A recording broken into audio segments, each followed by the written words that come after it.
Joe Fatalo Fantu Bofolo Fantu Samoa Fasu Songo Divang Ole Fiat Filtable Watile or Lua Sefulu Minute what I lay to Lai Lima ile Totua Male Unanga Masani allow Blue TV Polemona TV.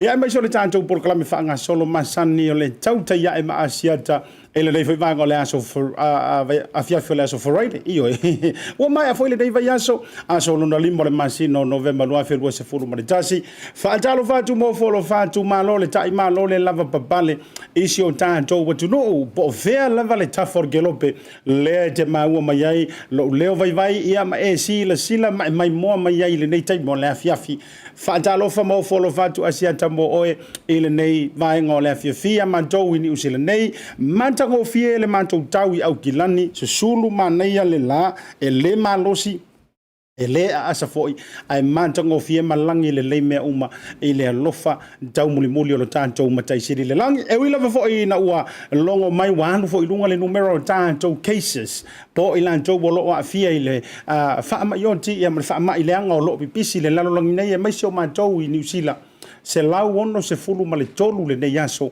peitai e le avea lea ma vaenga i tātou te whaatala lea ai le tātou whaafitai e le avea ma vaenga tātou te whaatamala ma whaititi ai lo tātou fia ma lo tātou oli i le tua walanga o tāla le tusi ma fionga le tua o lo oli i le tua o lo mahalosi whaafouina le valea ia me la leo te toi whaatalo fa mo folo fatuai ia te outou Samoa mai lava iona au se yo iona iu ia me se fo yo ainga matama o tama fo i ma ainga ia ale fatu ainga tau si tu mo mapule o i tu au malan tau ainga i le tai ma le va au fono ti ia falo polo pampa falo polo tu ta faitia na tu ta faitoa ia me se fo yo falo polo to finga oi man lo lava Samoa se yo o ai le au tinifu ma le au lalo va o se tanto tunu fa talo fa tu ma fa malo antu malo le pale malo le fa tu tenga le nei aso e ia le taritonga mau tu ia o lo manuia so o se mea pa ia yo a Samoa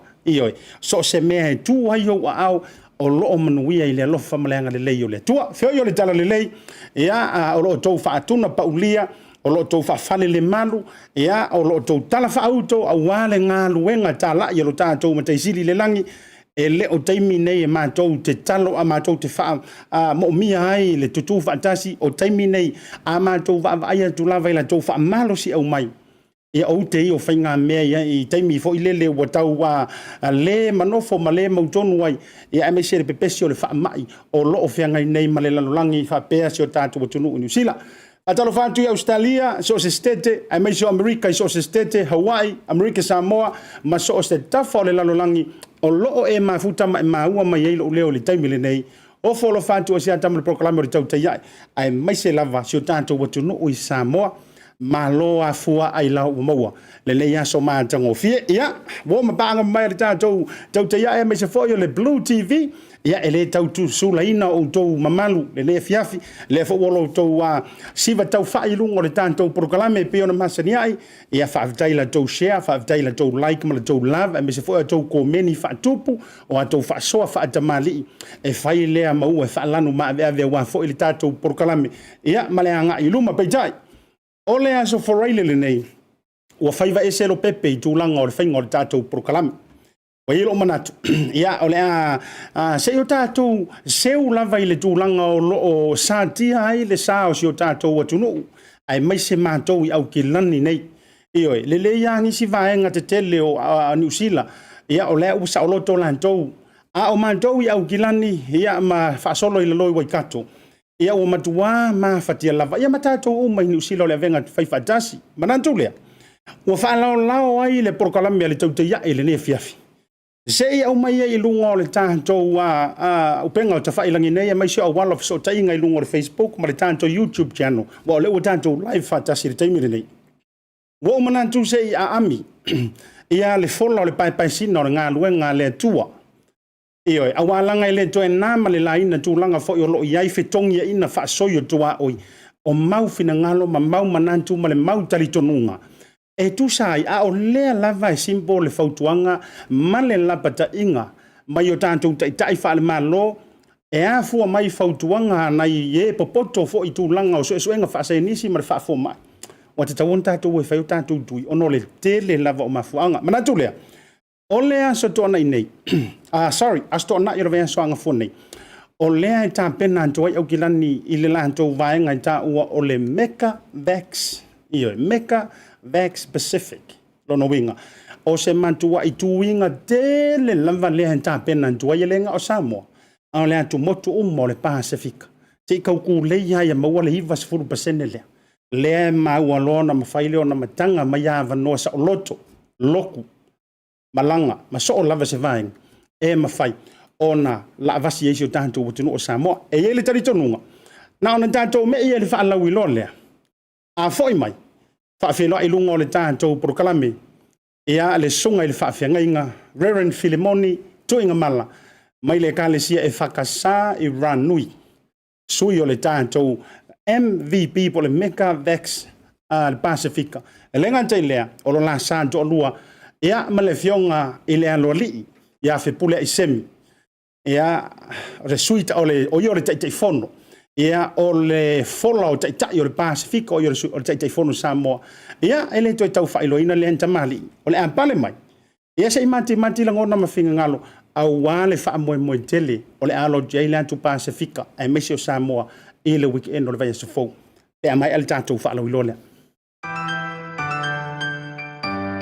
Local voucher is one of the most convenient ways that I'm finding now to do my shopping here at Farmer Joe, and my sister just sent through the voucher on my cell phone, and I just come straight to Farmer Joe to do my shopping. Ole si tūlanga pitusili o le tāu. Ole lafo me o le pepa tala o loa. Ona whaangale e whaatau i o loa e au ngā mole ainga. I think it's really convenient for families overseas if they don't know how to help their families here. Then this is the perfect way. Mai ai la sa sunga fua tau e lesi sa. Le fia foi sa we mo mawina le foi au ngang fo e ala mai le talo for voucher. Ila wana whaakau ma me te mga orai ile voucher. Sai mo le talo for voucher ua maua le apasusi o se wa fine. So se paro loa whaingo fie a me se le te wherua i mana o telefoni taimi uma. Ai lo la fo merkes ona ino do tamao re ainga. Whapea tu lava le tala whakauta mo le foi au nang fau Tautai. Malu lava le Tautai. Tautai talo whawata. Teki talo whawata.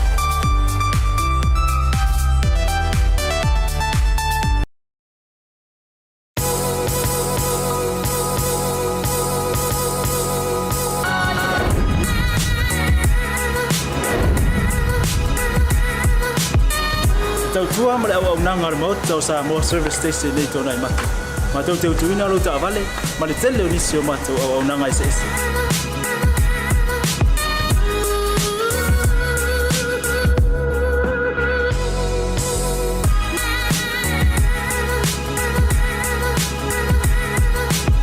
Ai le ngata foi le ma tau te sia ke ina fo i lo ta vale.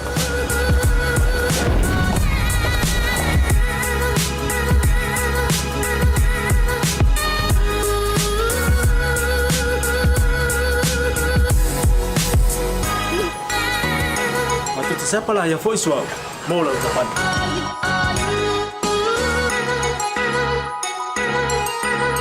Afai foi vai pa olosa.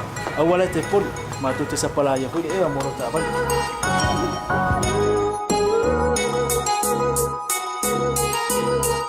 Molo no posibilidad. Mua tapela lau ta vale pe auto. Lua tapela lau telefone ni tai me utu ina lau ta vale. Male vaenga mulu. Mana tua fo e matua I fasa ina lo tau maftapa ai no fuanga pape.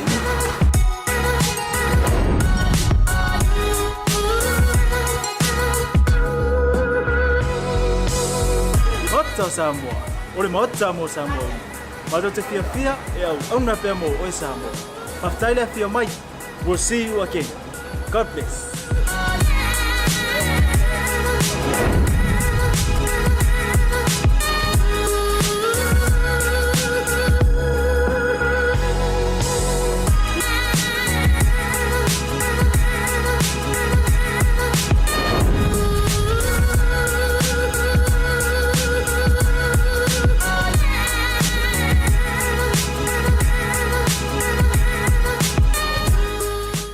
Joy talo fatu ma fafelo e atu Samoa I lau mai moanga e ngata I leo lau fita whaafonga le deivanga o lea fiafi e fia whailo antu ma whailo ele ma malu lau tele o Samoa o lea wa mafuta mai ma pale mai lungo o le tātou tau te ia e ma Asiata ngata I leo le o nanga le tātou Moana TV po le BLU TV ia le sa se lua o le sunga I le whawhiangainga I o sunga I a Rev Filemoni Tuigamala e kalesia e whakasa I le pitonu o Ranui ia o ia foi ia o sui vai o le antua ia I le unga inga lava o le nei whaamai o lo tātou whapen nei solo ai e mai se I tātou I au gilani nei lua o le la pale mai ia o le la sa se lua ia ma le fionga I le aloa li I o aloa li ia le aloa li o le tupu le fionga ia Fepuleai semi o io le Taitaifono Samoa ia I le mafutanga po le fola Taitai o le Pasifika aio po le Pacific Leadership Forum ia o ila ua foi o lo tutui mantangiolo I le tau mawhainga I le tu le ina o ila tau ma le una ina o ila tau o seo tātou watuno o ma le vasa Pasifika ia kau kuanga ngi kui o le alava ua mo I whainga le wha mai seo tātou tunu ia mo le tā au kilani ia e mai seo New Zealand antoa mea la lea e fia le nganga ma le loto e mawala lo fo I se langona e whaafeloa I atuai lau sunga e le maupu o le tuiana lau sunga Rev Tuigamala ia e whingata le anga o oe o le tama e tausi whaamelo iai o le ainga taulangi a wale fio whaafsuanga mantole e foa ia whaifo te talanoa I le tama na matematea malo o wale fio ia au awhamasanga I oe whamao le tama na whaialanga I o le matua usoli ia fio foi o Tuigamala o le maupu o le tuiana o le ua na whalanu maa veave ia le tausi pui ngā wale ala le tai o tutuila o le matua o le tau usonga ma le mamalu I le whale fitu ma upu ia te oe le whale a whasito ia o lea ua le tasi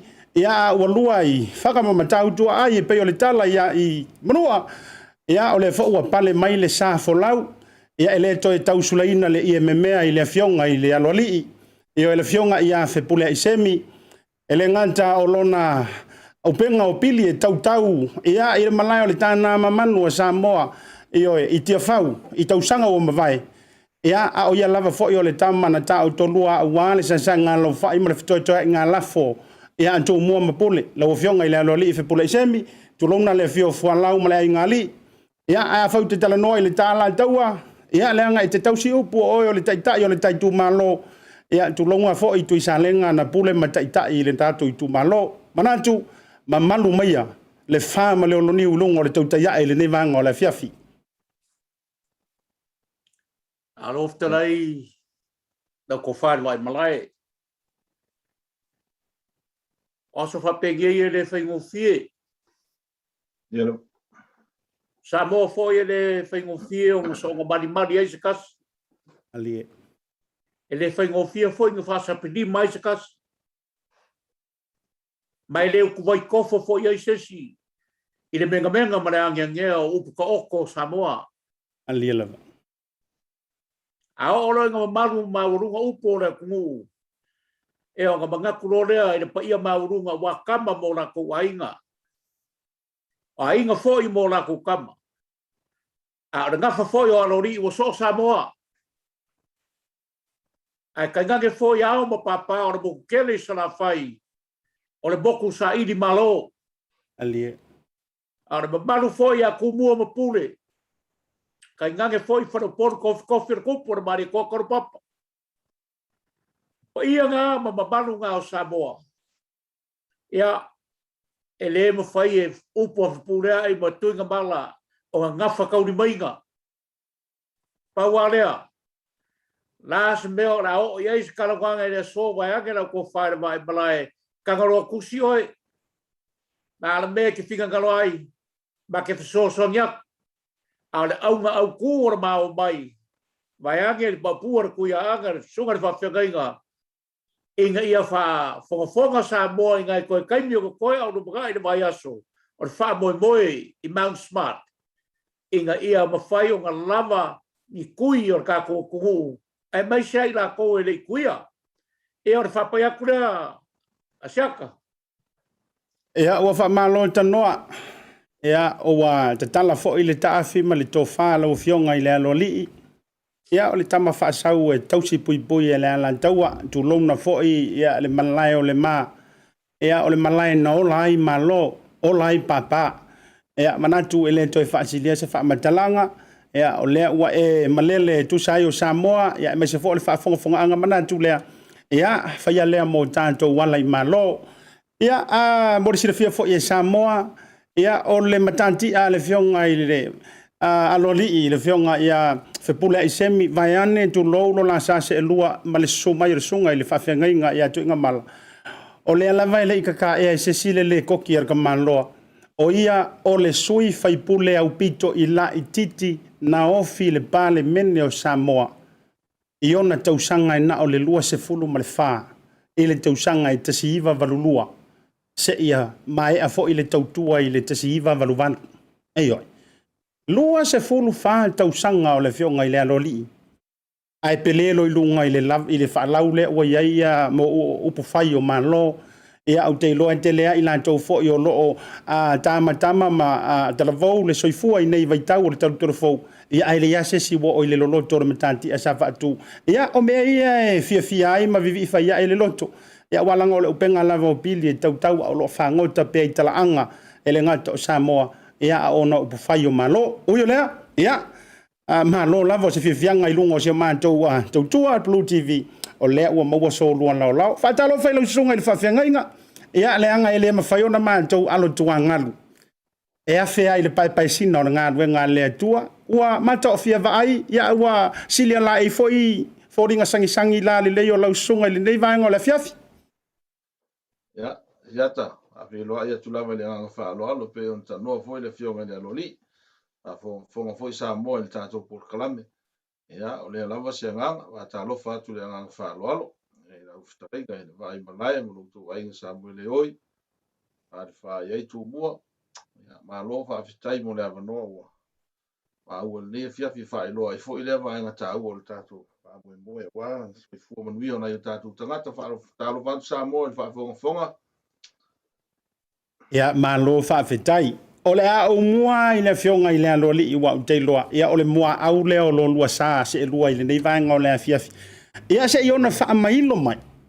Ia le aunga au te walanga o le ua tātou whala i tolu le taimile ne. E kukusa uma kai au te vava ia tua i o lua tuanga. Ia o le fwoi o kama whai kopi mai o tua. Se au tātou tutu wha. Tasi lau fionga le lo li Fepuleai. Se e wha mailo lava le aunga tonu o au te. O le wha moe moe o lo alo ti ai. O na wha sanga leo ni nai wha fesili. E tu sa i o lo lua pale mai wha mole mole. Whafkai Asiata. Ia skai mi foi fiso songi ai le sunga le whawhengai ngā ma. Ai ora au ku mas wa mawhai ai o ngā mao mai ma ka ape foi le fongo. Wa oro kofu ai services kai kasi mai oro e ai avango whasara lau. Ia o ngā irole iai o vaenga kai kasi ma o le fongo.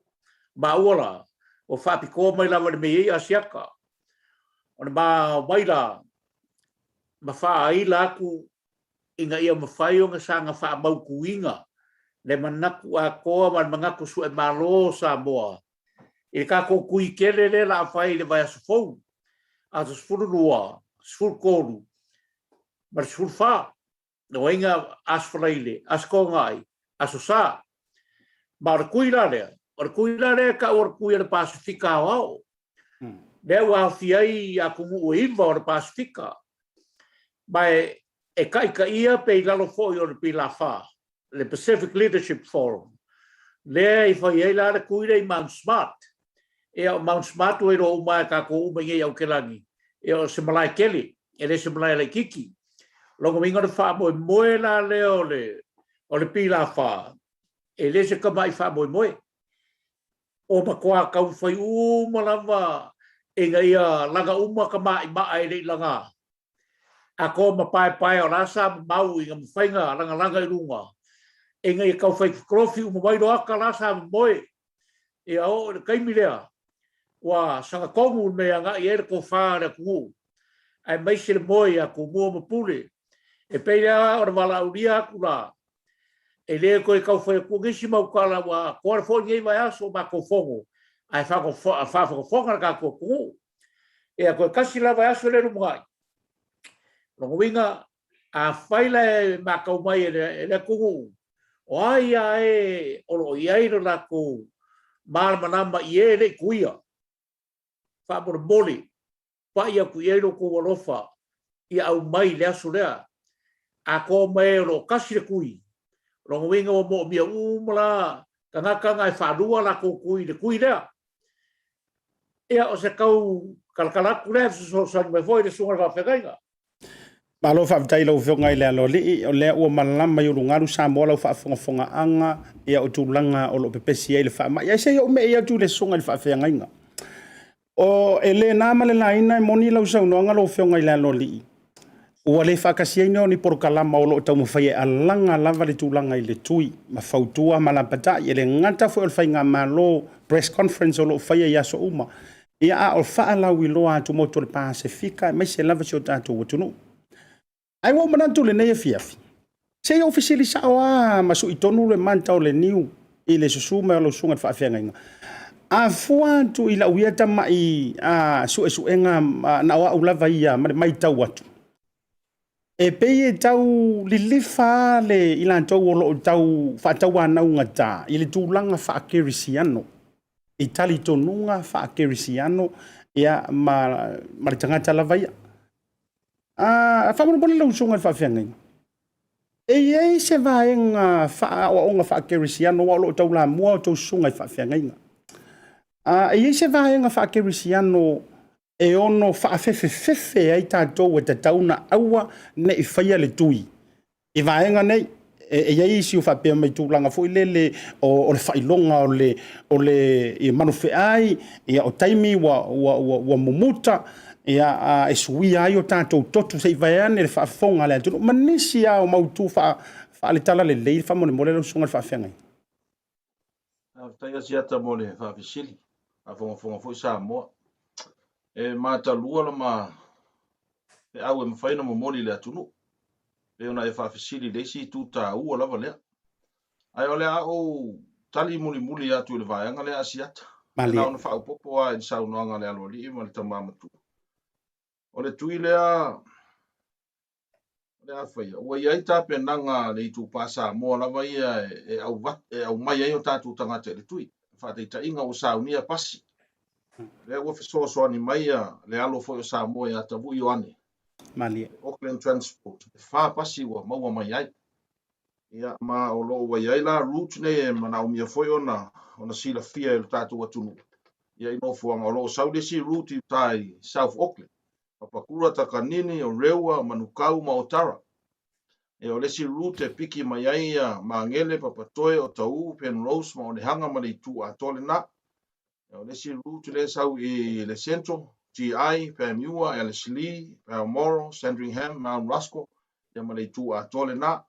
E o lesi pasi e ngalue atu I le West, Massey o Henderson, New Lynn, Avondale, Linfield, ia ma le tu a tole nei le West. Ia o lo ia I le fuafuanga o le ato e whaelo atu.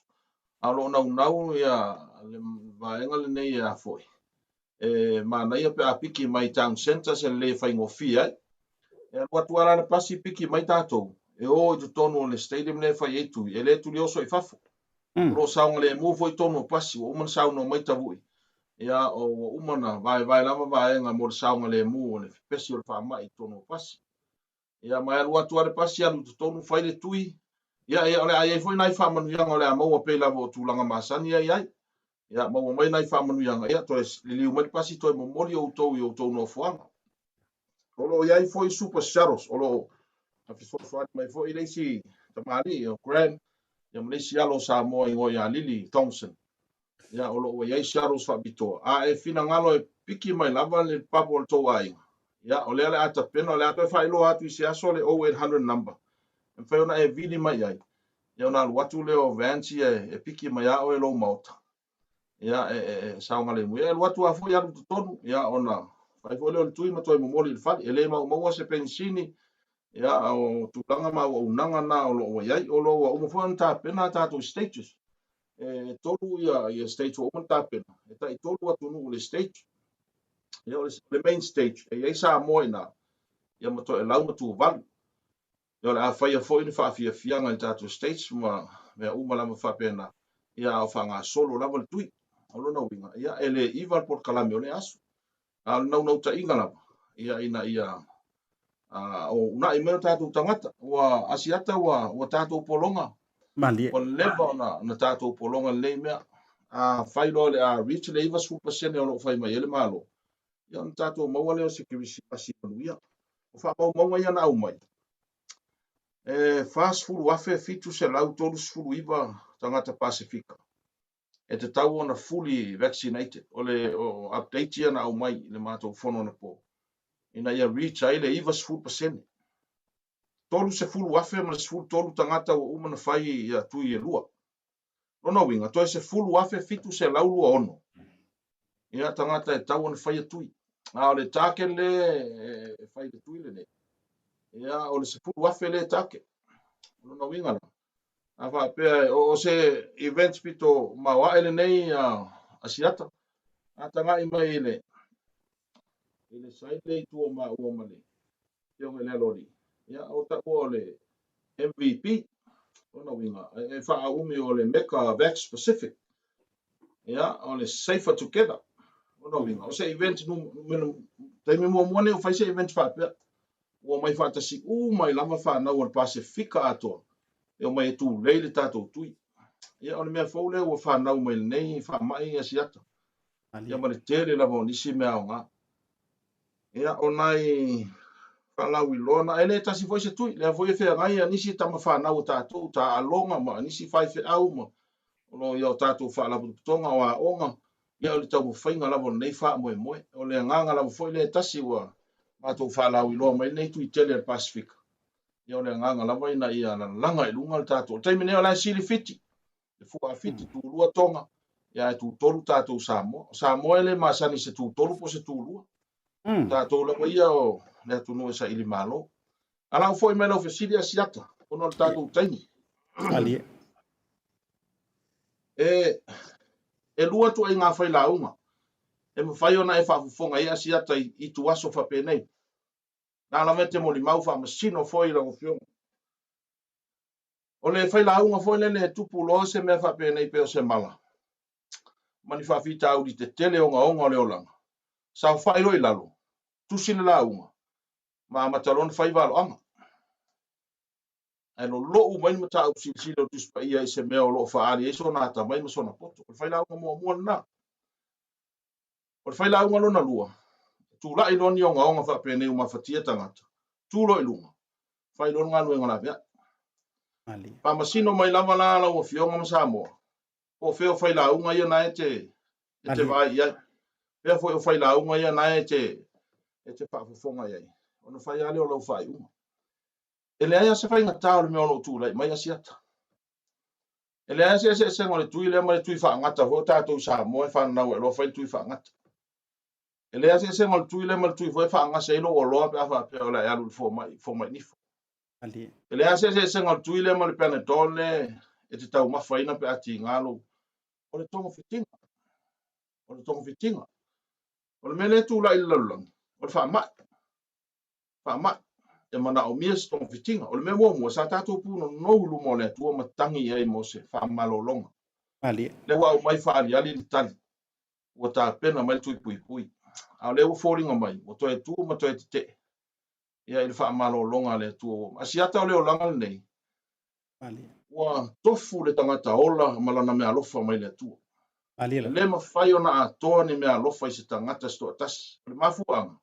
O fuanga le tu. Ina ia mafai on fe fasoa ia tato me alofa manga. Ia le engineer ia. Ali. Ia le kamuta. Ia le fasala lau. Ia le fai fe au. Ia le format. Ia le fai au. O nga va uma ia o fasoa le atua i on tangata. Ina ia mafai ona ngaru lue fatasi. Mo le ola le lei. So se mea lava e na te whaia e a wha ina ai le ola o tangata. O le fili na o tangata. Peila o wha mai. A whai ma fili o tangata. O le fili foli na o le atua. E sili o na ti ngā ma mawhatia fina ngalo le atua. Pe a sila mai. O mawhatia o na tangata. E le fili e mūr fina ngalo le atua. Me fo ele wa au maila na wha malo longa. E ala mai ana au na fo mai. O le tātou te te le tui pui. O le tātou te te nā ma wha lea o ngā au na. Ma mea lofa le atua ma le poto le atua. Na tu uina i lea tangata ma lea tangata. Siata e ele ta whatolu o tangata. O le tino ma fau ma le nganga. O le ta whatolu le o tangata e whai ele na tautua i le atua. O le ta whatolu fo ele e tau ana malo lo ina le lei. Ina ia ato atoa lau tautua. Whapai Yesu, a whai whatau suai o. A o ngā Yesu ina wang sala fo i tangata ma tau mwhai sala mo. A whai whatau suai o e lo lima, lo vai, lo mata, a vese. A vese pe a whai whalawe lawe lau tautua ma lau tapu inga i le atua. A whai maang sala ia te oe a vese. A pe na whai wha mai. A ua mai. Whai tong fiti. A ua mai. Whai tong fiti. Kira sila la Asiata ilisi vai ngata ua le. Ali. Latu ale sia o fia poto na fisili a Yesu. Yesu. La ale me whai a ue sawa ia ule ole whaava. E wha mai Yesu ole a sau whai tau tu lafon. E wha mai le awa o ia elo whatu le li lo tua malo loto atoa, lo mnatu atoa, malo manus. Ia elo whatu le lua tua oi. Whatu lo Yesu ia. Alu lo elo whai mea na. Mea tonu ala na e sawa le ole whaava. Ai koe li umai le awa fia poto whai a Yesu ia. O ai la matua oi. E tau me lapo ai matatua oi. Ia, len whai lo Yesu whata auto le Samaria. Whai Yesu whata auto ile tangata mawhatia o lo mana o mian soswani. O ina tonu a le na tali el fesili. O ai te lua tua oi. O le tangata o lo mana o mia lana soswani. Le no fe atu ia o Asiata le amatang. E lua tua inga whai la unga iau tato wa ai e. O le whai la unga e tupu lo le mala, no foi lano, tusi le la unga. E whaari lo nā tamai, ia ma whai ana malo ama. O whai launga lo na lua, tū ilunga, whai ngā luenga la vea. E lei lola wha masino i whalawa e oe. O whea tonu li toi ngā luenga lea e mana o mia e tātou. Mai Yesu, mai a tea outou umai mawhatia ia vea. Wau fo i malo lo e outou. Sila ia ili wha mao ninga lau tala le whea tu le mawhatia o le atua pe awa ai me o mawhatia on tangata. E lei tu una alo nā tali. nei tuunga. Na tuu mai ngaro na tali ina ia safa le larolangi. Ina ia whaola ina tātou. Ele o se Iesu nofo. Pea nana alain wha mai Isaia ia no wharupenga. Ele matangofie le au le leipe a tātou vaa ia. Eisea, le anga o le tangata e manu anua. Ile lave ina o le tangata. Ia. Whamasino mai lama o e Samoa. A le tūlanga le nama si au tali pupu leo no le tātou taimi. Ai se mea lalo lo mai ai fua le ono ma manu fe ai. Ele taitai fe sota. Ole anganga atoa, ole ngalue ngalofa. Samoa ele ai amania matou tupe apo se Talai tasi o maua nei mea. Ole ngalue nga ofo atoa atu. Le ola. Le o ngalue whaatasi fai fe au mal community. E o mai e tau whail tātou tunu. Ia le ngalue nga whaola. Ia o si tari pupule Asiata ono le tātou taimi. Ma le whaaloalo lava. Malo whaavitai tele lau songa i whaafeanga inga. Ua talinga e fia whaalongolongo i le Talai le maunga i sa la whaia Pulei Fepuleai. Ioi. A o sangi whaamanua o lau songa i le whioi o le Talai le.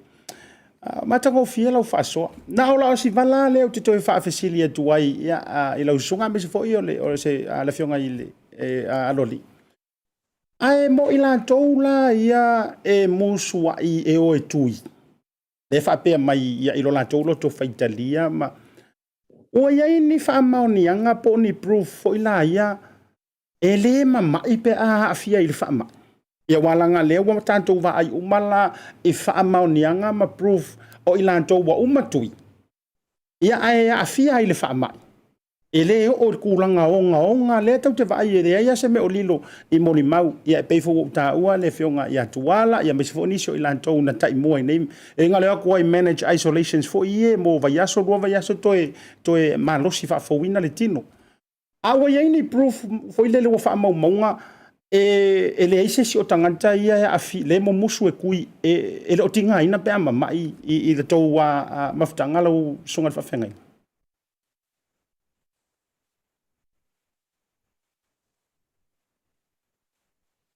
e tan se le fala o Mike fa mo le apre ya olo ma o lava ina to sa ma tua tinga ina lava le fe ni tui le lava la olo mo ri mau ia le onga fa ma ya we fo ya ni si wa salamo ma wa toe a fo ile sa no yo la to wa ina ia fa tui bali ya le ngata fo ya New Zealand Australia ma America le lava ta te ma vai am mo ri mau ia tanga fa pe ya wa fa ina ile ai lima vaenga o na fola mai fo e ofisa so fo malolo ina na po fo no fai fia e mafu ai ona musu tanga te fai tui po le tau fo fai tui o le si vaenga o nai tina mai tanga atu fa fo nga Samoa ya mai la to lo ia ngase matu ia ele tau no fai ni tui ia pe ya le vaenga la vale o le fa tana tua ia o me o tali tonunga nei o leta ua ele manufe ai ma tūlanga o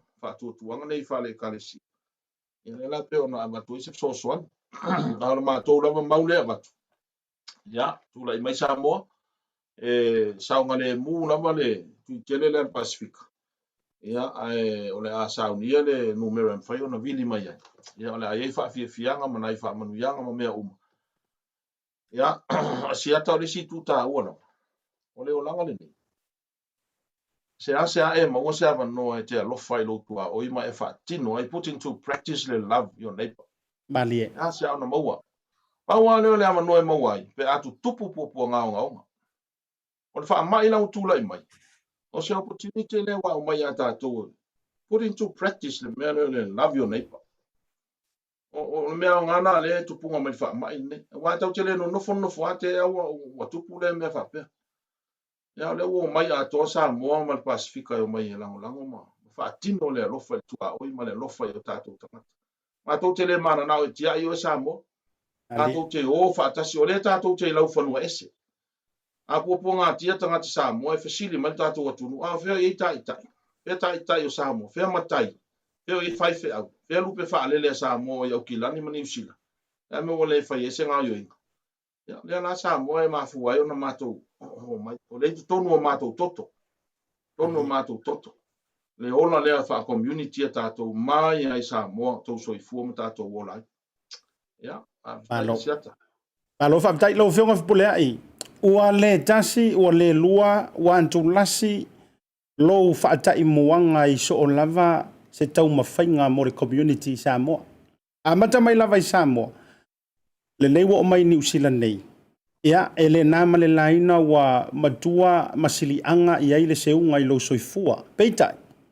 E te tau la mua I nei mea uma ona o le loto alofa I se o tātou watunu. E fai sau noanga lau fionga a Fepuleai. Ai se a lava wa e ngā se a I lava. Maua sitiseni, tai mua Fepuleai. Ia, maua le au oversteia, tai mua Fepuleai. O a uma mei tonu o New Zealand mare ke rope nei.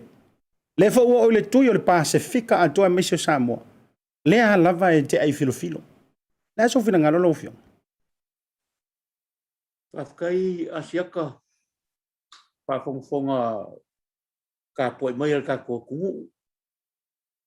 Sei murmuru karia kui lo sili au ki whapopo le meleng sa mo I le whawhengainga. Ale. Ora kai mingi. E lema whaionga ngā ki ngā inga se si e kau na vea I le mai. Au a uma ngā kui e rua. E a whapea whaua umar kui e kasi. Pe ora melenga ma wai a kuala mana vaenga le. Anga le umar kui ngā kasi. E ke lea rea whainga.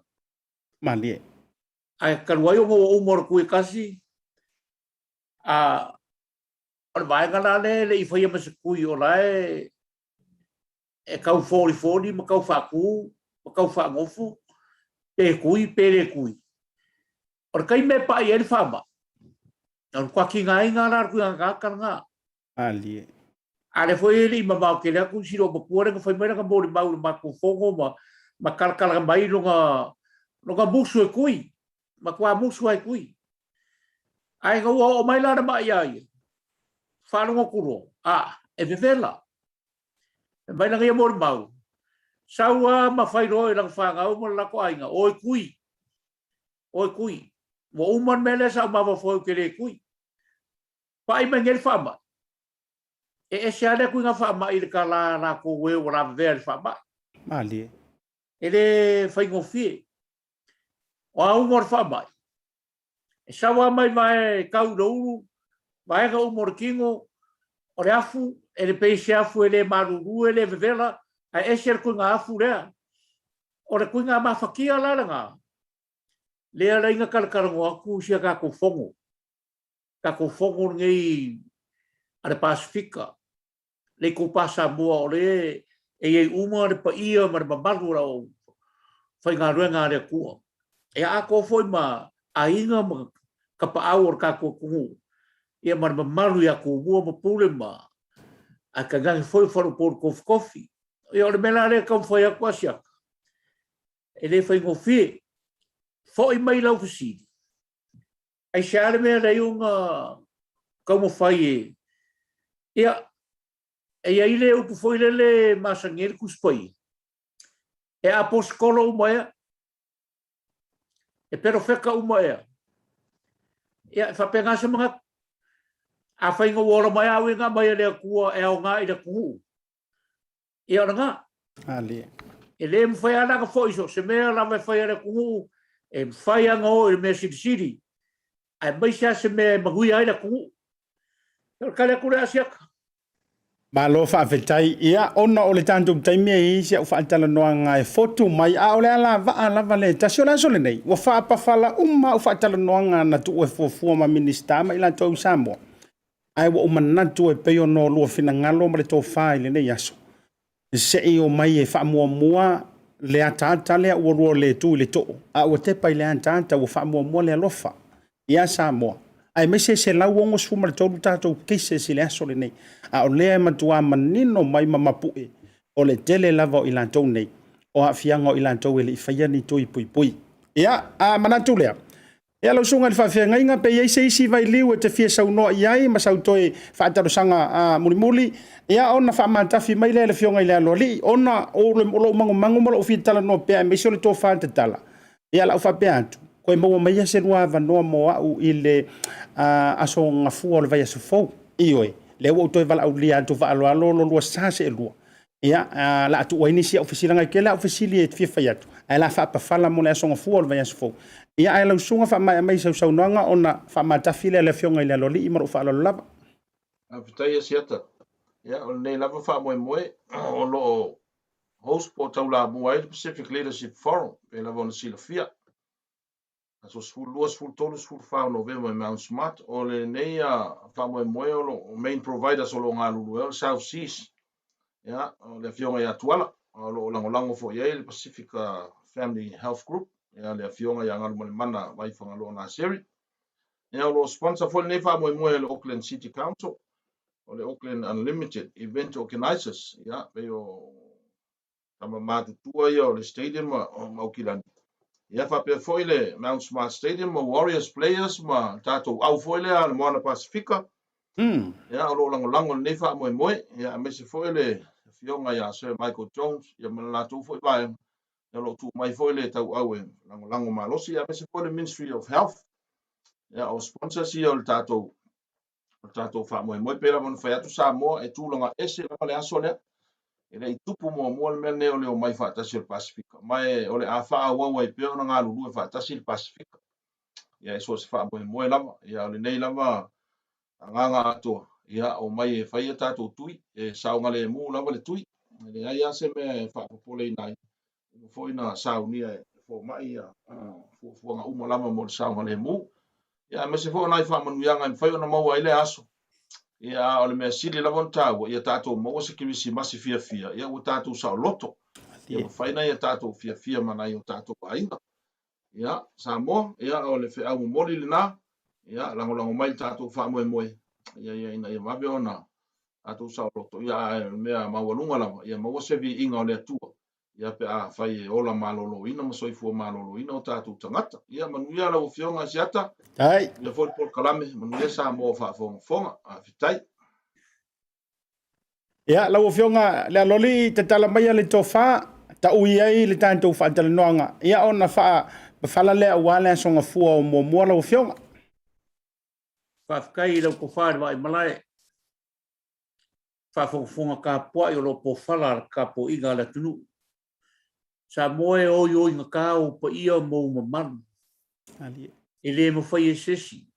O nga kau ave. O pa ia le popo mo pare solo. O lea lama meo lo kupu i ngai kaimi. E la walunga lama le alofa Samoa. E la walunga foi le mangaku i lo kako o kungu. Au mai alo nganga su e malo. O lea kako ki kukon. Au kako ue diko i omar kako ngu mele i kukongu o ngu sila. Ale e mua fiki. Piko aku konga. E kukon Samoa. Ia sila rai le mau lalo kero kako su e malo. E le i se mga kueranga ia le muri papanga ma angai mai roa e whao ngāra vai aso le ru mga ai.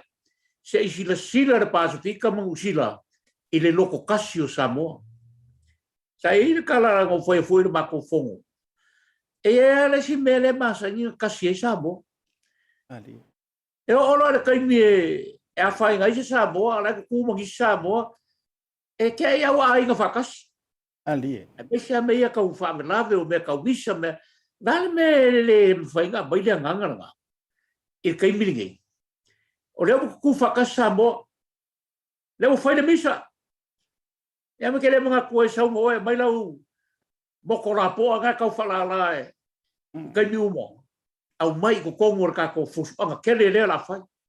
ali Asiaka, maguia rau ko whaere wa e malai, au mamanga, kere seso roko Asiaka bawa rau raunga. ai Mai ake, mai o Samoa, ia maguia whawhiakai nga bao mai, na mako peno, ia whawhiakai Samoa.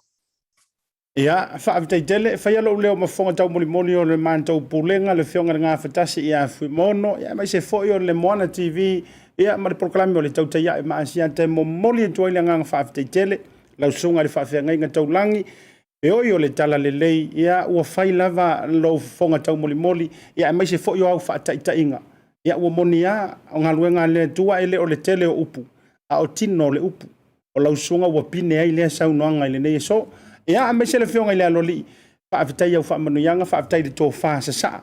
Ia uke ofo ai se Samoa e le urufia lo na whingangalo le nei taimi. O mai ka koupala i ai le ioe, i le fusuanga kele le ale Pasifika, o le fusuanga e umaenga, e manui ai, o e manui ai, au manui ai malou ainga. Ma o tātou sa o loto ai, ma whaise aso fia manuia, ma le fia peo na sau nore, sunga le whawhengainga. Whamanuia le tua i loro tua, toi taliu leu, toi no whanga le ne fiafi. Tātou toi whita pai pea, ia mai sore vai aso fau, seisi fau ponga le tātou porkalami, e mo le nei taimi, a lofa te le atu, ma whamanuia le tua le ne fiafi. Aftai, soi voi. Aftai. Soifua siap, Soifua. Tuigamala. Ia, Samoa o le nā ua mauantu le whaalau. E ono whai atu. O le prokalame i le asore nei. E le tā o to tasi e le tā o to lua. Ai tā o to tolu. E tolu o whaatala noanga. Lea o le apale mai le sila tātou whaatala noanga. Ia mana tufo. E tā walo mafuta si ale tātou prokalame. Ia me se fo sau whaasoa. O e le te mafuta mai. O le a sou finangalo. Ioi. A whape o e le sa e whaatau anau na tā. O le a sou finangalo. O le a sou whaafonga i le nei taimi. Le ua tatala ia senga. O le sunga le whaafeangainga ia Rev Filemoni Tuigamala. E le o se whaafeangainga ananafi tu loa. Ia e le o se... O le whaafeangainga e whakasa toi ino wa lewe fo i le tautua. Ngā luenga le tua. E whakasa i Ranui. O le whionga ia Fepuleai semi. Ia, e le tau whaailoha atu. Iyo. O le tau la mua. Ia, nei fo i tua mafa fili malai whaatusa iai. Iyo. Ia awa fo i le tai moanga i le tātou tui. Ia ma ila tau e te tauona tutu fantasi. Ia e pongi le wha moe moe. A e fia malanga. I Samoa mangisi aku. Ia, a e fia koe fo i le wharesaka ko ui e fia e lo lotu. A fia fo i tamaiti lea onga. Ioi, a e fia fo i au a inga e kearu kia sia soro maro bai sa vali de ke whai e ke leo aso. A se uso ia tanga lo te ma e anu soro e ke peko soro. Ia, ole na. Ia, o lisen tātou la tātou me i tasi al tātou whalau lo lea. Foi mai. O le wha moe SCOPA lea so antai au. Ia tātou foi mai.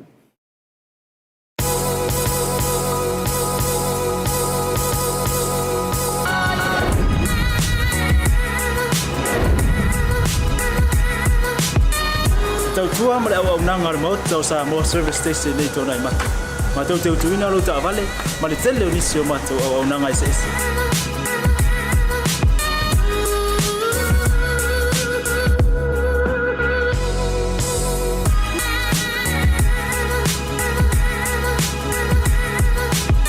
Ai le ngata fo i lea, ma tau te seake ina fo i lau ta avale.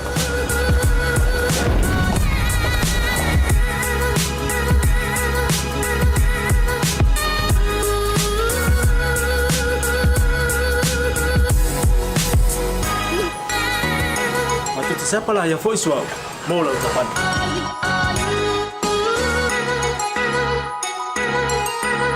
Afai foi vai pa olosa. Awala te pon, matu te siapa lah yang foi mau lau tapan.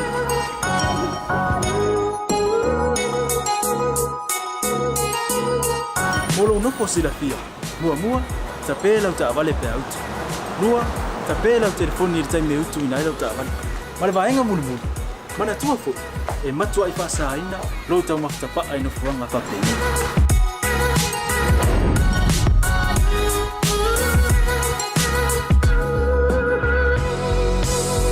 Hota Samoa, ole ma hota mo Samoa.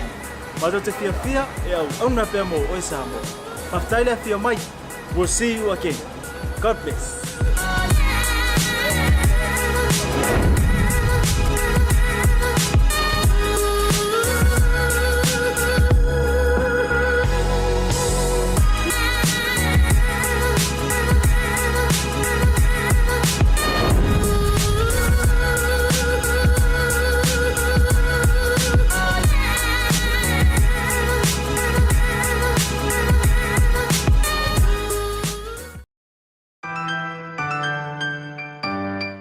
Voucher is one of the most convenient ways that I'm finding now to do my shopping here at Farmer Joe, and my sister just sent through the voucher on my cell phone, and I just come straight to Farmer Joe to do my shopping. O le si tūlanga pitusili o le tāu. O le lafo me o le pepa tala oloa. ona whaangale e whaatau i oloa e au ngā more ainga. I think it's really convenient for families overseas if they don't know how to help their families here. Then this is the perfect way. Mai ai la sa so fua tau e lisia sa. Ni fia foi sa we mo mawina le foi au ngang fo e ala mai le talo for voucher. Ila wana whaakau ma me te mga orai ile voucher. Tai mo le talo for voucher ua maua le apususi o se wa fine. So se paro loa whaingo fie a me se le te whelua i malau telefoni tai mi uma. Ai lo le lafo merkes o na inu e nori ta maore ainga. Whapea tu lava le talo for voucher mo le foi au ngang foi sa we mo mawina le foi au ngang fo e ala mai le talo for voucher. Ila wana whaakau ma me te mga orai ile voucher. Tai mo le talo for voucher ua maua le apususi o se wa fine. So se paro loa whaingo fie a me se le te whelua i malau telefoni tai mi uma. Ai lo le lafo merkes o na inu e nori ta maore ainga. Whapea tu lava le talo for voucher mo le foi au ngang fo whaatai. Ngā lua lava le tampai. Tai talo for voucher. Teki talo for voucher.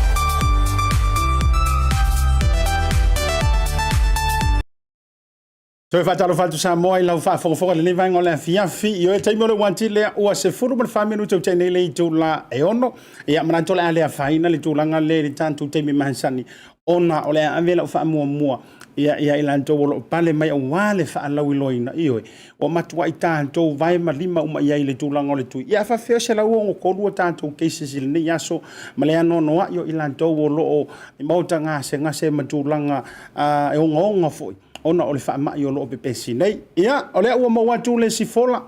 Sa se lua o le sunga le whaafengainga. Ia e mai se foi, ia le fionga I le aloli, ia Fepuleai semi. O te fia whailo atu. O lea la ua tuta I lunga o le porokalame, le Tautai e manu le lei le sa folau. Ia o se tasi foi o whaafengainga. Ioe, a le kalesia kantoliko. Ia o le sunga foi po le fionga I le ti a kono. E la fionga ia Deacon Sanele Poluleuligaga ia malana soa tau ia o le tuafine fo I mai le atu motu o fiti po le vinaka vakalevu ia I le tuafine ia Vivian ia lea ua saungi mai fo I lunga o le tātou fola awa lava le unga inga o le tātou tui ma tāpenanga a le tātou palisi lea I manurewa o le St. Anne's Parish ia awa fo I le lango suaina ma le tuleina o le tātou tui pui o le whaamai le ua tau sila mai fo wa suia kumala o background wa uma le MVP Meka Vax Pacifica ia au le ua tātou me I mai le Vax man back fia lava whawhelo atu lau sunga le ti agono ia o le tama whaasau ia ale fare tua masanga o le tama na whaialanga I le tua masanga ia fai foti tala noa I lau sunga sangele ia Poluleuligaga ia oe lava o le alo le mali etoa le alo li o le mali etoa pale mai e lunga o le Tautai ia e mwhawhelo atu Asiata I lau sunga ma lau soa seu le nei vanga o le fiafi Whaakai atu na talenga vai mai lau fiong talenga Asiata ia e mātou patalo patupoi I le Paia mana malu se tātua tinu o whapungpong mai netu nā le piafi. Salo tātou ave ia le lau patu lima sa o umana o na patalo pai poi ma I le tātou malu tātou tinu o le nei aso. Ai watu le Tautai ona o le nei avanua mātamokia o maua le netu nā le piafi. Ia e mato te whaeloa pei po ia niso tāpenanga ia mese pa moe I nei I mtanga renga ia po St. Anne's Parish I nei manuleua me ngā whāno alo. Malo whaavitai. Welcome on the show, Tautai on BLU TV. Ms. Vivian, vinaka wakalevu. Nakambula, happy to be on. Thank you. Well, I'll first start with Deacon Sanele, just sort of pre-introductions of why we're having the special conversations on our Tautai show, and then last for your anything that you would like to add on to our show today. Lau sunga ile whawhenga inga po lau sunga fo I ti agono, Sanele. O le fato amo wantu le si fo I whawhenga inga me se le whionga ile aloli. O le tuleina lava o le wha moe mo le vea so le anga fua nei. I le wha mai. Se lau ono sifuru mari tolu, a tātou cases I le nei aso. O le ase sa vali, ia ua tāpena ina e lau sunga, ia mai so lau soa seu, mo le mamanu lau telo lo tātou atunu a wahafo I le una ina mo le tātou tui le aso faufa mo le mole. Taitaifono Asiata ia nei ka malo atu foi le sunga I le papenga ia Filemoni ia Tuigamala ia pape foi le tonga ia Fepuleai na umanei ia le puta pa longo ia e moni lava pe lava tulanga le o tapena mai na nau lava ina ia fa ai loa pe ma pa tawa na o tatu tangata le pe na esa Talai Asiata tulanga o keisa senia oka se matautia ia ole pe tulanga lava le na ole iai ia stau na tapena fo iai matou ina ia a fio matala mai ia au tatu tinu ina ia ole nei foi fa mo Asiata ele o fa pito tasi I ia tatu Samoa ole o se tau sanga mai ole tulia ole Malaya Maori. Pe mo se va noi e matou te hosting ai le vaccination thing and ono si sila malva ai poia. Ole mtangalunga matou ole mtangalunga te tele le nei katoliko ni manreua. E tolu afe mon tupu I lau fai o matafali.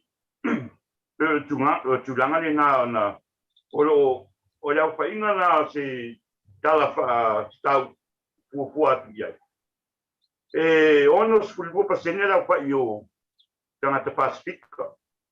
Se fulu tasi pasene lau fai o tangata Maori. Ia o leisi duas fulu pitu pasene. Ia o isi atu nua. Pe o le tulanga le nao le tapena iai. E le o fai pitu tasi la pe o Samoa. Po le Pasifika. A le lau tele pui lea. E pui la mato umama nisi o usa parlangi ia papepo ia nai pai au po io matou nga lue patas wata penanga lea ia le ngata po ia ia papepo ia nisi o le council lo matou nga lue patas Malo whaptai lau sunga le Deacon. Now, Vivian, from the stats that we do have currently with the Pacifica and the majority of them who have already done with their first and second jab with the vaccinations, Fijian, in fact, is leading at the moment, second place Tongans, and then Samoa in third place. How important is this vaccinations campaigning that we're doing for our young people? What's the best advice that you can give for us? Yeah, well, my best advice is to really think about what it means to get the vaccination, right? To think about the bigger picture. Personally, I struggled to even make that decision myself, but with the encouragement of my family and just receiving more information from the Ministry of Health and from the community, I was able to come to that stage of saying, hey, I got to do this, not just for myself, but for my family. And I guess for the wider community. And being a Pacific Islander, we're a minority group. And we don't want to keep being in the stats of always falling in that bottom half. So I guess it's a chance for us to gain control. And by doing that, it's fighting that resistance and just taking a leap of faith, I guess, is all it is. And with the right support, it feels better once you make that decision for yourself. Yeah. Well, Vivian, looking back in our beloved country, island of Fiji, with the pandemic hitting your land, and what lessons, and have you got some families who have already been suffering from this so painful and unforgiving pandemic disease? And how's that impacted our community, Fijian community back here in New Zealand, please? Absolutely. It's devastating what's happening back home. And I even have some personal family members, my dad's brother, close family members who've contracted COVID. And it's scary to think that they don't have the facilities, the resources, and the support that we have here in New Zealand. My parents moved us across to New Zealand for a better opportunity, for a better life, for access to better healthcare. And that's exactly what we're being blessed with here. And our fellow cousins, brothers, sisters back home don't have that chance. And I feel we have a responsibility to make the most of the resources that we have here. Because if we were back home, we would be hoping, wishing that we had what we have here. So yeah, that's a great question, because now that I think about it, whoa, we're so lucky. Absolutely. We're so lucky. Yeah. Thanks very much, Vivian. Now, lau sunga Sanele. Au te lo fol fisilile no ofisilingi ai le sunga whawhianga ngā Filemoni. Ia wai pei o le vaenga le tau whaatawana unga tai lo tātou watunu. Ia ai mise fo o leo Pasifika. Le anga o tātou tangata kirisiano, o tātou tangata e sa ili upo le tua, ma fionga le tua. O tātou fo o tangata e usi tai e tātou whaiwhe au ma whawhianga inga. Ioi. O le asau ioi whato whala inga lau sunga le te agono i le tu whaaleanganga e te tauona moli e se whautuanga e mesia i lantou e musua i e whairo lantou tui ono o ni mafuanga matari tonunga whaaleanganga lau sunga. Kaya Asiata e au tāpinga ia le matu vaccination mua. E sa whai manreua sa motu patas. Sa matu o wai uma iai. Nei si usonga si wong mai e tia. Ali. Na message mai ungai PM mai e tia pa mai. Nantala. Mai uso. Ang alpek ko sa kuspa yo si. Na o tia lo roto foi le iai le no palon longa foi era o paso mai pa penaia. Patenga ya Filemoni. Ia, no le tani ani, iai au. Ai, Asiata le tātou te fie whai tautus pa ia. E se mea tātou te tātou tāpena pena ai, mo yo tātou manatu, tātou te whāsoa iai. Ai, apa tautus pa ia, ia ua ia. Ele vai pegar uma feitão na tapuni le tu esse ai feitão iai uma outra tetalo iai ele ele fetalai mai ele não toma feina o teu online ai ele ora na ne em feina tatu passo ai de la tele tangata lotu duranga papina ia esse feitão que hoje tangata ai me pito silina tawaita uma no fai tau. O não tão fai leu te olai. Fatino. Fatino. Vai ali fatino. O na leo lá ele o le ola fa le nganga tangata. O le nganga tonu lava le na le. Tu langa le. O me foi lá le ai. Ele vai peno le. Fai o saminga. Ma vatu le upu pa le nganga. Ai tau no wolai. Ola lai ngalwe nga whapine, le whaaso atu lea. Ei se, o e taua le turanga li, tangata fo le au mai tonu. E tolu vai asu tanu ai. Na ei si alu al toto fitu tau sanga. Na la vea mai e le whamai nei, mafuanga. Le mawhai e mumusu matua e whai tui. Ai pewai.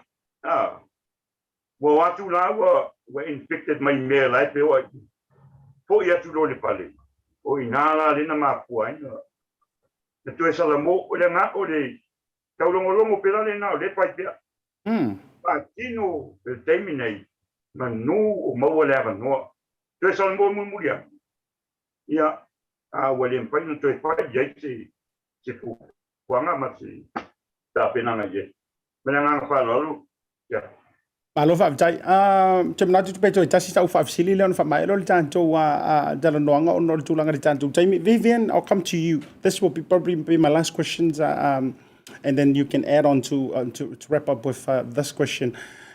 Now I know we're all Christian island country, Tonga, Fiji, Samoa, and so forth. Now, what's the take, considering that the number of Fijian who are living in New Zealand is already the majority, is leading, already done their first and second dose. But in the Christian perspective of things, are there any people opposing it? And it doesn't look like, by the look of the stats that we do have, obviously credit to the Vivian, but realistically, are there any people opposing it? And how do you guys take it at this time? Well, my take on it is, well, whoever I've come and had this discussion with, religion doesn't necessarily play a part in being opposed to getting the vaccine. If anything, religion plays a part in helping you overcome those uncertainties of whether or not you should get the vaccine. A lot of people, from what I hear, are in doubt about receiving this because of the many uncertainties, that factor of uncertainty. It's scary, just like anything in life. But I feel religion comes into play in the sense that it's our faith. Our faith in God is something that we cannot see, something that we cannot physically prove. So in a case like this with the vaccine, there's uncertainties that lie there, but just how we apply our faith in God, we use him, we pull him, we draw from his strength to make this this decision, and to know that in the face of uncertainty, there's possibility, there's hope beyond that. So it's it should be something to, I guess, help us, assist us. And human beings are creatures of habit, right? But in terms, if you look at it in terms of survival, we've adapted to change in order to survive. So if we're applying all these things, our faith, the science of living, these are, it's armor that we should wear, coat ourselves with, and make good choices. And I guess be responsible, not just for yourself, not just for your health, but for the health of all those around you, the young, the vulnerable, our parents, our family. And I guess that's why Vax My Pack is such a cool logo to, to run with. Vaccinate Maori Pacifica people, vaccinate my pack, my family. Yeah. Wow. That is so profound. Thanks for that insight, and such an uplifting words of encouragement and words of wisdom for those who are still trying to, having second thoughts about the vaccination. At the end of the day, like we all encourage people, we're not sort of in a forceful way, but with all the love that we possess, we thought that, and the knowledge, proof from the science and the health departments within New Zealand. So therefore, that's the reason why we're all trying to tackle this and get everybody, as many as possible, to get vaccinated. Well, thanks. Good to have you on the show. Hope in the future and the long run, we can get to have more time, and especially Deacon Sanele to invite you once more on our Tautai. But I'll leave it with Deacon Sanele. Yeah, so no mai se fautuanga e mesi foi. Yeah, o le taimi ma le tulanga foi e po afo ni nai vai ngai ngo pe mo foi se ati pe yo tu lo fa fonga le tu no ya nisi foi la awaku la usonga le Deacon. Tautai, Asiata, Yoi, o le nganga pia, me le nganga Tautai, o mo le nei avanua pa auru. Ma te o mai ai, me le apine lunga i. Ne ia e whaana wiloa ia le tautua, ma wha mo moe o lo tāpena iai, St. Anne's, Vax My Pack. O le wha wina tau ali nani na watu le apine. Ia le Vax My Family, Vax My Pack. Ia po le Vax Maori and Pacifica. Ai o le nganga whātai peno pai atu Asiata ia. Pe mo ia tula nganga whātai tele lava. I lau talenga po i le nei aso le moul mawanua ia matio mai ma le apina ia whālau doa ia tautua. Ia o tula ngama masani lavo iai. Lo tāpena ina le St. Anne's ia food parcels. Ia whāpea po ia petrol vouchers. Ia le ngate lea. Ia tulanga po ile olo ia po ni spot prices mo le aso ia wa ia le malu le tinu o le a pio matala au we po ni so wala udia ola ia ile aso ina ia e fa pia po ia wa ia le malu le tinu ia le ngate lea ia ni se tulanga masani e ni tau mako uma tapinaina ma wa fuar kofe ma wa fuar askulimi ia tele mau mea e mau ele aso pe a pio atu ia tulanga masani lawa pe tatu yai tatu veu tatu masani tapinanga I tulanga papea ia tatu tele papela a velesi a tules nei tatu te paso le ati te mo fainga le aso ia la atu tupa ma paso so uma mo la tu uma la pio atu ia manga ia foi tatu ia foi le aso ia la tapena foi im saloi e dua mela ka pena iai ka pena pusa ia que ka pena foi se pus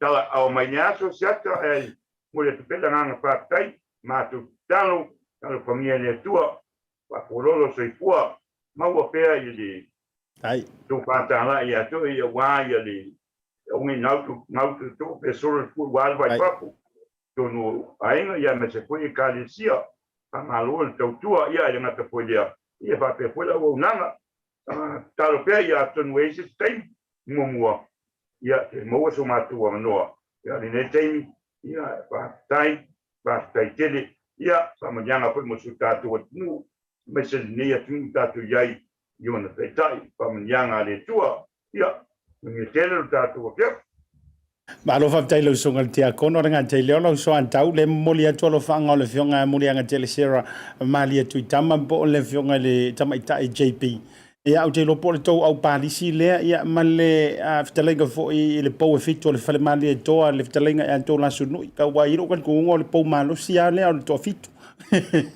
ia e mole to lo fa nga I la sunga tia kono pa te tele le fo wa te tala le to fa pa ia le to fa manusina ia a fio le tala le le mo to pa sina ia e le tau sa ngo fie le tulanga I le to fa to fa la inga ai mafu na sa ona ua loto loto ia ile alofa ile mamalu lo tele le atu no mo le tulanga fa malo yo e tau te talo lava pe to mo statu lao ia le lava fa nga solo tatu fa tanonga mo le vers fo ia e fetso ta lava ia ai lo tel tununga te to na o foi te lo to suma ia langa o le sa bala au lia fo ia le fionga le alo li fa pe fo sunga fa fenga inga ia te we mai tau mai fa be yo e o fai me fa pito ia Asiata ma le tau tai ia langa o Tautai e fai mea se saoa bala au lia antu malau sunga ia ili tātou vai aso fau ile asonga fua fiso ta ia tu lava ili taimi ai mo le nei taimi fa te tele ia me non fa pela fa uma tana fa penga ia Filemoni ia o le uma ta uma to ina le Malo, yeah, what a late tato to if that yeah, Manuel along to the weekend. Vinaka to you, Vivian. Thanks very much. Have a lovely and safe weekend, and hope to see you guys next week. Thank you very much. Definitely. Yeah, so for you. Yeah, so for you. Yeah, Samoa, o le na wa mai ale tanto fa tala noanga lona lua le na. Iyo wa ka ko vai tato Tautai ia ai la fia fili nei. Ia wa ule tata lava ia prokalame masani ai awa ia lo manatu ole an faonga lenga ole tele ilanto o tau mafai tu le ia ale tu langa lava ole vala ulia io ole vala ulia mo ole vala au ole alofa ole vala au ole sozoan ole halava le tu langa ole vala au io alanga tu ai mo oe ia Samoa le tu no io ele to tau io fa fluina tu langa malava ole o mai fa fengainga ia o le wo mai le au faito fa o le wo mai le au telefon o le tanto fa tala noanga na tu e muli ai peitai o ke lo man tu apisi a o le tanto promotions la le bo le tanto fa la wilo le tui mo le aso antai au io ma tu o le tanto fa tala noanga le na mo ma le lona lua nei e mo le weekend a nga fu nei io e se ai au le weekend nei wa mata ai o le tanto fa ala wilo la mo dai au ia o te loa le fa madulu mai le fionga le Leaupepe junior Talai Lene ia ma le fa la ngola pisi la vai le taimi le nei le mota Samoa o le tau tu fa ta singa o ta penanga mo le aso antai au ma tua awana ngalo ava pe fo wa ele ma faina e fa tali mo le weekend o le vai aso fo ma tu langa te tele le o le ai ai mo lo wa no le aso antai au ka ko mua ai lai tamale tau mo tau Samoa o leo le afaya ina ia le vex bring your mate to vaccinate. Ia le na utu na tu luma se wa o le kele o mai o le mau slogan ia wa ngai. Ia se fo le manga ngai. Ia le na o le vi o le fo le no. O le fo le vax my back. Ia tu ti te po vai tala i ngangu o sa wa o yeso ya can is scratch my back.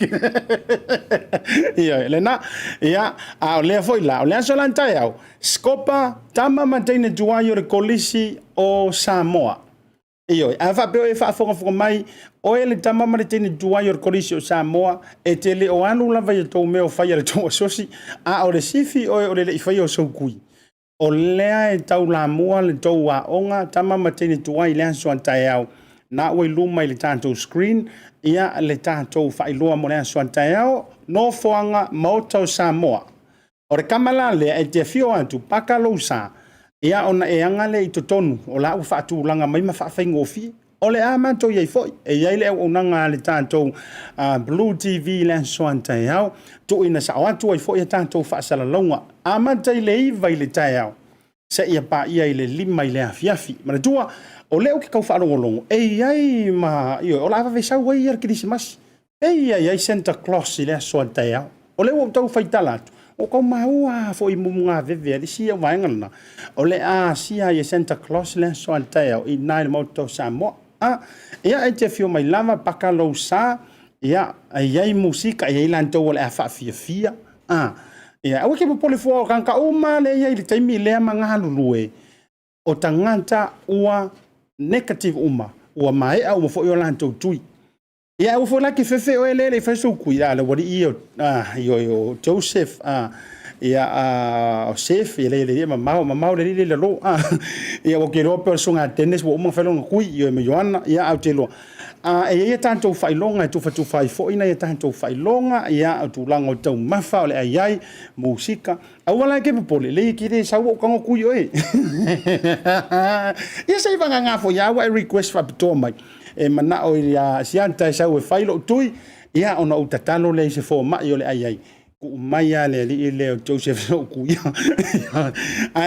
o le na awone ngalo le satao ta liva ia se ia pa ia le fiafi le lima o le ai faile tanto tuinga le ai o to foi o ma papa au lanta i mangele ia o le foi le anga wa kemingi o ke reki ngo kanga ka ke le mau ia level 4 ia ke se vali ai pa singa o kama i futi foi le la ina moto Samoa po le falo Samoa i mangele ia le ase se le ilone me ile moto Samoa o le afato no ina ile fa mo le o le SCOPA ia ai mole atu no atu mana tua ele na tama matini to Orlando le to la mua io ele lango ino le tanto tui ia o le tautai ia ele na ile nei vanga o le fiafi Samoa ia ua over ma le tanto taimi fa andulanga ina ia ai sala fo ile over io ana so se mea ai filo ai le saunga le mu ma le alofa ile tunu ia au te lo pa fo ile mai ngai o ke mai ai le tanto pule ngai me so le tanto au fai live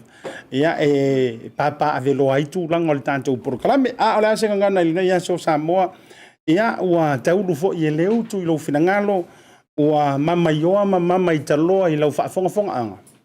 Ia, lenga o mata upu maale ale mata upu tu langa i le tui pui. Ia afa pea o lau finangalo e tā mau.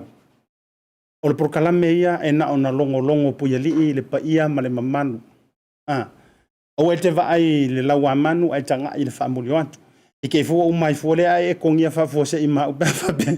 O e ngai ke le kari kongo e whailo tui. Le ai. O le tata longo ia ma se fau. Ma tau longo o le mātou fo i longo pui ali ia ono tūlanga o loo au mai ala ia mātou fo i ngā lue ngai te tau ona mātou longo pui ali ma wha mailo. Le mamalu lau tele o le aturu. Ioe. Pena whai atu. Ia o lo wafinga ngalo. Ia o lo lawhale na whina ngalo o lau whiwhilinga o lo tino. Ioe. Ia o ele suwanga fo ele o se tino o se si o lo lawa tino. Peita. Ona o wha amao ninga. Ai maisi o tūlanga o proof wa tu ina mai. Pe ona sau noa ia nisi o tamahali i mawhawhia ngai ngā wamo watu. E maa ke lea i lale li lifa o sia kako wamio. I le kakaunga whailo kui. E pa wale o la fo ia advice. Wa umana whailo tui. Ai fsiri mai. Wa umana whailo tui e lua. ai ona o le mai tau wantu i le onga ma le tangi mai ia i mauta ngase o le mamalu o le atunu i le fiola. O putu sa. Ia maalanga mai o e whaikukui. Ia o le winga la le na e afu aifo. Ia e pule a si tafu nei le lao le sa. At the end of the day, it's your choice, not mine.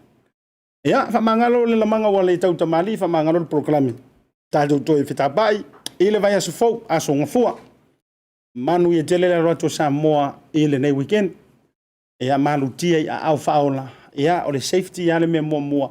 Le afo i tūlanga o le aiai nei weekend i feo le tui o le Pacific o fea lava. Tātou lango sua. Ia mataita ia tu roto soifua Samoa. Ia maua se sapati fia. Mafafo i le toro no vinga. Whamangalo le tautua al Blue TV. Mai lava le asonga fua seo i le asavrede. Ale afo i se tu wale tau i lau sila. Ia matua oi lo tātou maftanga. Whaavitai Samoa i lo lava papale lunga le programe. Kangolo e omi le share le tātou programe. Whamanuia le tua i le nea fiafi. Soifua mai manuia.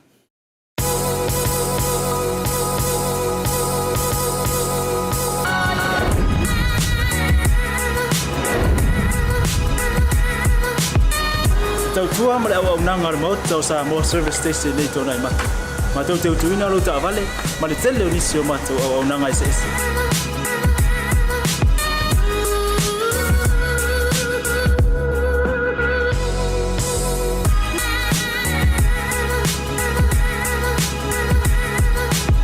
Ai le ngata hoi lea, ma tau te seake ina fo i lau ta vale.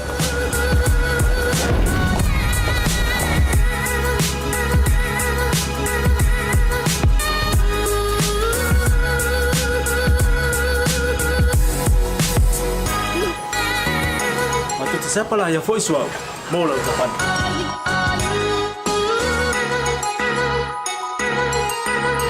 Apa itu yang vai pa olusa? Awalnya telepon, matu te siapa lah yang voice mola ucapan.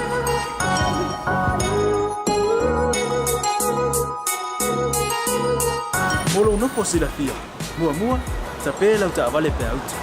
Lua, tapela o telefone ni tai me utu ina le ucapan. Male vaenga mulu. Mana tua fo? E matua I whasa aina, lo tau maftapa ai no fuanga whapengi.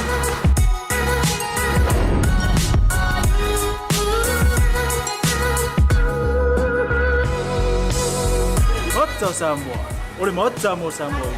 Mato te fia e au na pea mo o Samoa. Maftaile fia mai, we'll see you again. God bless.